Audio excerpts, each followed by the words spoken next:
বাচ্চাটাকে আমার কাছে দিয়ে দিয়ে ব্যাগটা উদ্ধার কর। ব্যাগের মধ্যে আরে লোক, আপনি তো খুব খারাপ দেখতেছি। ও বুঝতে পারছি, আমার এতক্ষণে মাথায় আসছে। তার মানে ওই লোকটার আপনি একই গ্যাংয়ের লোক, তাই না? ওই লোকটা আমার ব্যাগ নিয়ে যাবে আর আপনি আমার বাচ্চা নিয়ে যাবেন, এই ধান্দা করে আসছেন দুজন, তাই আমি বুঝতে পারছি। কথাটা বুঝিস না, তোর কথা বোঝাতে পারতেছি না। তুই বাচ্চাটা আমার এই, একদম বেশি যদি জোর জবরদস্তি করেন না, তাহলে কিন্তু আমি আশেপাশের লোকজন জড়ো করবো, জোরে করে বলবো যে আপনি আমাকে ডিস্টার্ব করছেন, বাচ্চা কিডন্যাপ করতে আসছেন, বুঝছেন? ভালো জানতে চলে যান এখান থেকে। মা এখন কি করব? কি যে করবো বাবা, ফোন টাকা পয়সা সবই তো ব্যাগের মধ্যে ছিল, সব তো চোরটা নিয়ে গেছে। আচ্ছা ঠিক আছে, দেখি কি করা যায়, চলো। কোথায় গিয়েছিলে তোমরা? তোমাদের কখন থেকে ফোন দিচ্ছি, ফোন বন্ধ কেন?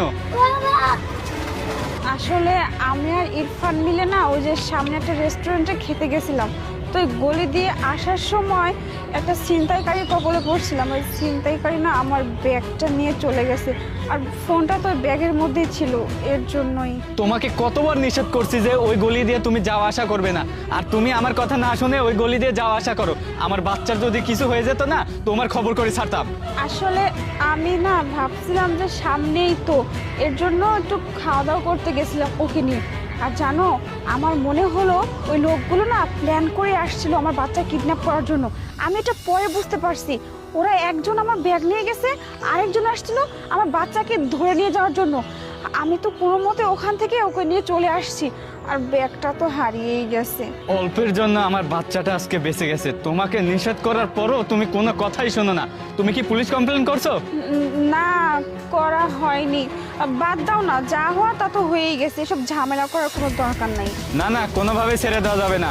আজ তোমার সাথে এমনটা করছে, আগামীকাল যে আরেকজনের সাথে এমনটা করবে না, এর কোনো গ্যারান্টি আছে? তুমি বাচ্চাকে নিয়ে ভেতরে যাও, আমি পুলিশ কমপ্লেন করে আসতেছি। যাও তুমি, আমি এখনই পুলিশ নিয়ে ওদেরকে খোঁজার ব্যবস্থা করতেছি। এই কি খবর? বাচ্চার কি খবর? ওর মা খুব চালাক, ওর বাচ্চা নিয়ে গেছে, রাখতে জানি আমি। আরে কি বলতেছিস? আরে এই ব্যাগের মধ্যে মাত্র 10-12 হাজার টাকা আছে।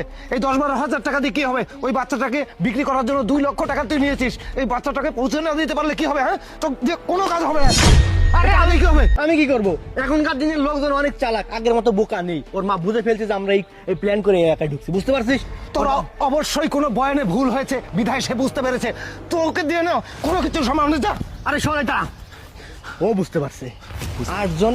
10 জনের মধ্যে 2 জন বুঝতে পারছে, বাকি 8 জন তো আর বুঝতে পারে না, তাই না?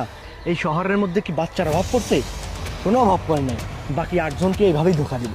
চল। ঠিক আছে, কিন্তু পরবর্তীতে যেন ভুল না হয়, আয়। আমি বলে দিলাম।